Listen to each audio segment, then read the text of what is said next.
ruined forever. This time, what? Oh, we're doing Pioneer. Pioneer or Pauper? Pioneer. Okay, they both start with a P. Pioneer is ruined forever. Another infinite card combo thanks to Bloomburrow. And this time, it's cats. Igra, Eater of All, is a 5-mana, 6/6 legendary elemental cat with, you guessed it, Ward. In this case, Ward is sacrifice a food. When Igra is in play, all creatures on both sides of the table are food artifacts, in addition to their other types, and have the traditional food text. Pay 2, tap, and sack. Gain 3 life. Whenever a food is put into the graveyard from the battlefield, Igra gets 2 +1/+1 counters. Igra is a massive beater in its own right, but the minute you have a Cauldron Familiar in play and another Familiar in the graveyard, you've got a loop on your hands. See, Igra turns the Cauldron Familiar in play into a food that can be sacrificed to the Cauldron Familiar in the graveyard. Then you just rinse and repeat, infinite times, or at least as many times as your opponent has life points. Technically, this loop also makes Igra arbitrarily large, but come on, you've already won. Don't gloat about the size of your cat too, okay? Joking aside, every new game-winning combo in Pioneer warrants a closer inspection, but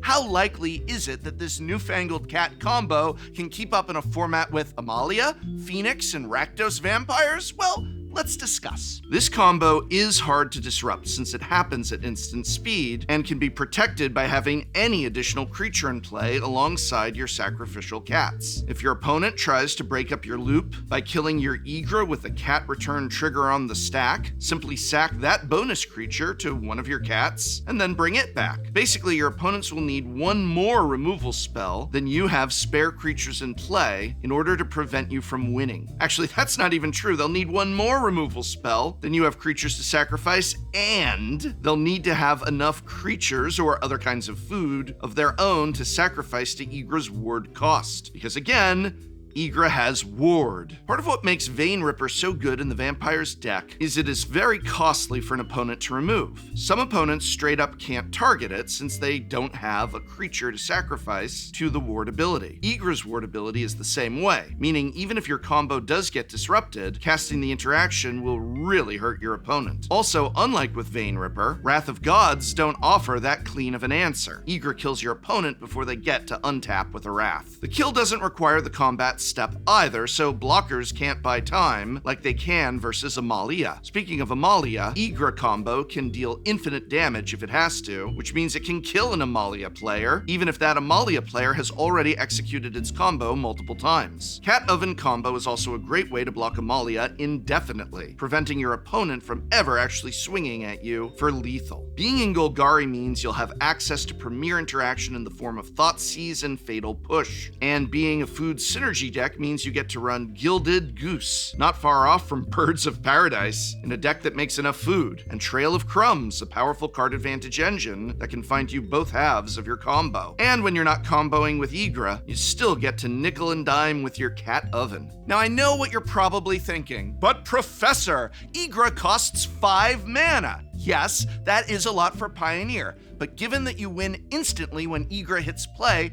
I believe it's worth it. One of the biggest downsides to 3-mana sorcery speed plays like Igra is that they're soft to counter magic. But not only do you have Thoughtseize to clear the way for your combo, this deck can also run Cavern of Souls since all its combo pieces are cats. Honestly, the fact that Igra costs 5 mana could help more than it hurts. After all, a 5-mana 6/6 doesn't die to the 2 most prominent removal spells in the format, Fatal Push and Lightning Axe. There really aren't that many removal spells in Pioneer that can kill Igra, even if your opponent does have the sacrifice fodder to pay for its ward. So while no, I don't honestly think Pioneer is ruined forever, I am going to go out on a limb and predict that this combo deck will be the real deal in Pioneer, perhaps as early as the first day of Bloomburrow's legality. And what's more, Igra's not the only great new card for Pioneer from Bloomburrow. That's why I've compiled this list of 5 other cards that are super strong and likely to see play in the format.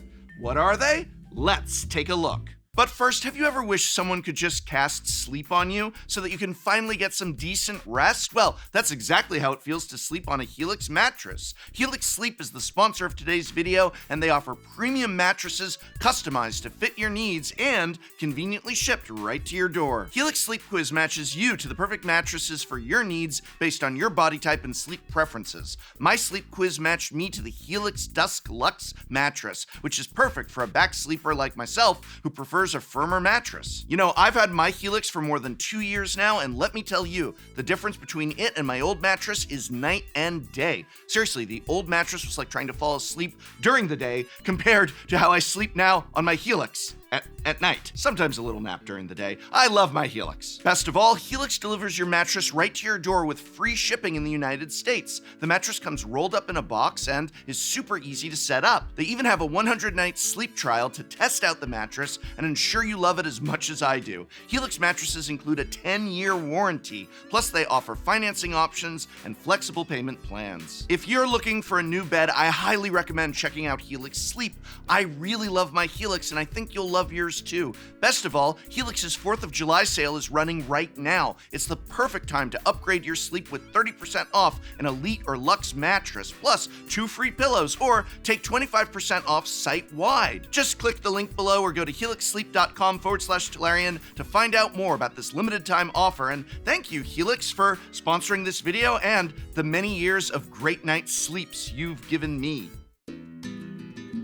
As we begin our list at number 5, I want to point out that Amalia has firmly established herself as one of the 3 best things to do in Pioneer, and now that we have Dewdrop Cure, those Amalia decks might become even better. Dewdrop Cure is a 3-mana white sorcery that returns 2 creature cards with mana value 2 or less from your graveyard to the battlefield. If you offer your opponent the gift of a fresh card when you cast it, then you can return a 3rd 2-mana value creature to the battlefield as well. Amalia already plays Return to the Ranks, a great way to bring back all your combo pieces if you get disrupted. But as strong of a recursive spell as Return to the Ranks is, it has a glaring weakness. It's actually not that good against the worst kind of interaction: sweepers. See, if you get your board swept, you have to pay a minimum of 5 mana to return Amalia, Wild Growth Walker, and a life gain creature in order to combo again. Dewdrop Cure only costs 3 mana to do the same thing, provided you don't mind giving your opponent an extra card. And even if you don't give your opponent an extra card, bringing back 2 creatures for 3 mana is a really good rate. It's such a good rate, in fact, that I wouldn't be surprised if other decks make use of this card as well. Small creature decks have largely been pushed out of the format, partly because of Amalia, and partly because all 3 of the best decks in Pioneer are hostile to aggro decks. Amalia gains way too much life to lose to combat damage most of the time, while both Phoenix and Vampires play a pile of spot removal. But you know what's good against removal?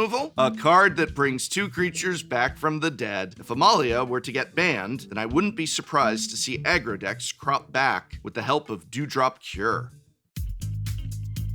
Coming in at number 4, brace yourselves, cause yeah, I'm still talking about Amalia. I promise this will be the last time this video.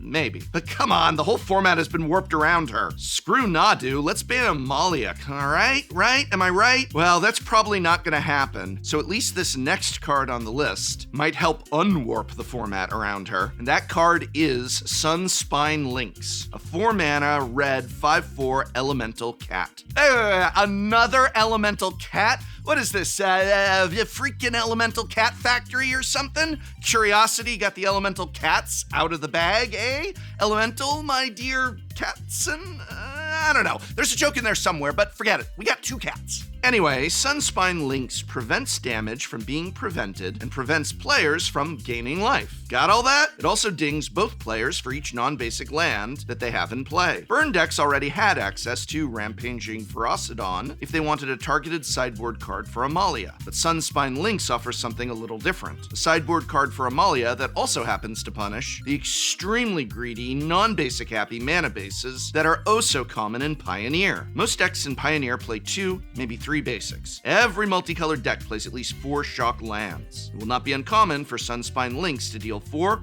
5, maybe even 6 damage on the turn it comes down. Sideboard hate pieces for combo decks like Amalia are only as good as the clock you can establish alongside them. If you give your opponent enough time, they will find an answer. Sunspine Lynx charges at this problem head on, doming your opponent for a lot of damage immediately, and then swinging for 5 each turn after that. The biggest concern with the Lynx is that it costs 4 mana, whereas Amalia can win as early as turn 3. But if you use Lynx as a follow-up to some interaction for the combo, then this hot cat will easily be worth its weight in fire. Have you ever heard the phrase, "you can't Thoughtseize the top of the deck"? It's a common phrase at Magic tables referring to when you Thoughtseize your opponent and then they draw a better card than the one you took off of Thoughtseize. Well, what if I told you that with the next card on this list, you can Thoughtseize the top of the deck, at least the top of their deck at the time that you cast the spell? Cruel Claw's Heist is a sorcery for double black that lets you look at a player's hand and exile a non-land from it. But if you gift them a card before the ability resolves, you may then cast that exiled card for the remainder of the game and spend mana of any color in order to cast it. This is a really powerful card. For 2 mana, you get to take the best card from their hand or the top of their deck and cast it for yourself. Nice Shieldred you got there. Mind if it's mine now? Oh, what a wonderful Teferi you put in your deck. I do believe I would like to put it onto my battlefield. Is that a treasure cruise in your hand? Actually, it's 3 fresh cards in mine. Yes, you have to give them a card in order to do this, but that's more than worth the value of getting to steal the best card from that hand. One of the biggest downsides to Thoughtseize is that it goes dead the later in the game you go, since you need your opponent to have a card in hand in order to get your value. Cruel Claw's Heist doesn't have this problem. In fact, Cruel Claw's Heist is arguably stronger when your opponent is empty-handed, because that removes the downside of letting them draw a card. It's like letting your opponent loot when they have no cards in hand. The restrictive casting cost on Cruel Claw Heist may mitigate its playability to some extent. It's also unfortunate that this card doesn't combo with the namesake card for the most popular mono-black deck in Pioneer, Waste Not. Still, I believe black-based mid-range decks will benefit from the power boost that a couple copies of Cruel Claw's Heist will provide. All right, we're down to the top 2 best new cards for Pioneer that are not named Igra. Coming in at number 2, we have... The number 2 best card for Pioneer from Bloomburrow that's not named Igra is a 1-mana prowess creature that also triggers the prowess creatures you may already have in play, and that is Stormchaser's Talent. Talk about a card that was made for me in Pioneer. Stormchaser's Talent is a class enchantment that creates a 1/1 otter token with prowess when it enters play. Pay 4 mana to level it up to 2, returning any instant or sorcery from your graveyard to your hand. Then you may pay 6 mana to level it up to 3, at which point all instants and all sorceries you cast will also create 1/1 prowess otter tokens. Honestly though, levels 2 and 3 on this card are just gravy. What really matters is that this is the 4th 1-mana prowess creature in Pioneer, alongside Monastery Swift Spear, Soulscar Mage, and Elusive Otter. And like I said, this 1-mana prowess creature also triggers prowess for all those other creatures. This card is the perfect threat in a prowess deck, and goodness knows I love prowess decks. Prowess decks in Pioneer can now play 16 1-drops. The whole deck can consist of 1-mana threats, 1-mana spells, and 4 treasure crews. And now that the creature suite in your deck is half humans and half otters, you can almost certainly support of 1 Mind, a collab that Bonders in Ikoria could only dream of. Play 4 mana confluences to cast the adventure side of your otter, maybe a couple breeding pools, add a Gigantha to your sideboard, and you're off to the races. All right, I saved the best for last. No, wait, I didn't. I talked about Igra at the start. Well, I saved the second best for last. A snake. That's right, a snake that will positively make your opponents miserable for your game. Truly, I believe I've saved the best for last. Rotten Mouth Viper. A snake that will make life positively miserable for your opponents. Rottenmouth Viper is a 6-mana 6/6 black elemental snake with a cost reduction ability. Sacrifice any number of permanents as you cast this spell to reduce its mana cost by 1 generic mana for each. When it enters and when it attacks, put a blight counter on the snake. Then for each blight counter on it, your opponent loses 4 life unless they discard a card or sacrifice a non-land permanent. This card is going to be terrifying to play against. It's fairly easy to reduce the cost of the snake in Pioneer. Blood tokens from Blood Tithe Harvester can be sacrificed. Food tokens can be sacrificed. Zombie tokens can be sacrificed. Even if you only reduce its cost to 4 mana, Rottenmouth Viper is very strong. The snake gets value immediately, then starts to snowball very quickly. It says for each blight counter. You attack with this thing twice and they've had to discard a card, sacrifice a permanent, or lose 4 life 6 times. And on top of all of that, it's got 6 power. I don't know that the Viper will see play in the preeminent Rakdos deck, Rakdos Vampires, as space in that deck is pretty tight, and the bar for non-vampires in the deck is pretty high. But the card is very good and could be a reason to play a different black-based mid-range deck rather than vampires. The Golgari Igra combo deck, for example, would probably be happy to run a couple copies of this card. That deck will surely have a ton of spare food to sacrifice, not to mention the Cauldron Familiar itself. And the more your opponent has to discard cards or sacrifice non-land permanents, the less likely it is that they'll be able to disrupt your cat combo when the time comes. Honest, Bloomburrow looks like a truly awesome set, and I can't wait to play with these cards in Pioneer. But now I want to hear from you. What cards in Bloomburrow are you excited to start playing with in Pioneer? Are there any that you think might make it over to Modern? Or, goodness forbid, Pauper? Do you agree with me that the Igra combo will be strong, or do you think that the namesake card costs too much mana to see play? Let me know in the comments below. And if Pioneer's not your jam, we talked about the top new cards for Commander over here, so be sure to check out that video if you haven't already, because there's always a lot of interesting overlap and discussions to be had.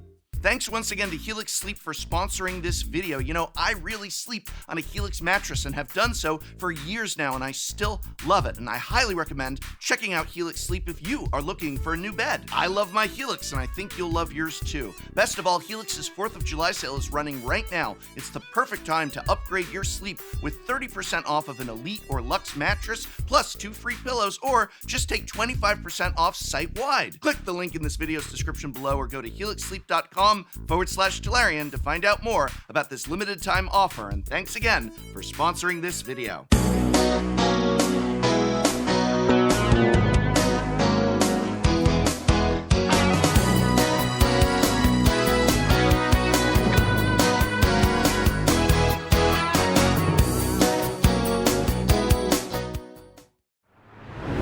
Next time on Shuffle Up and Play. Welcome to Shuffle Up and Play and our brand new set. Charlie, what do you think of my set? I think it came out super nice. You're more of an Aerith guy instead of a Tifa guy. That's pretty interesting. It's pretty telling. Hey, my name's Charlie, Moist Critical. I'm Boxy. I stream Magic on Twitch. It's me, Krim. You've seen me play on MTG Goldfish. So I don't play blue. I decided to put this card in, and apparently it's hated by the masses. Somebody called Grand Arbiter Augustine. You're a real scoundrel. You're a scumbag. You're a scumbag.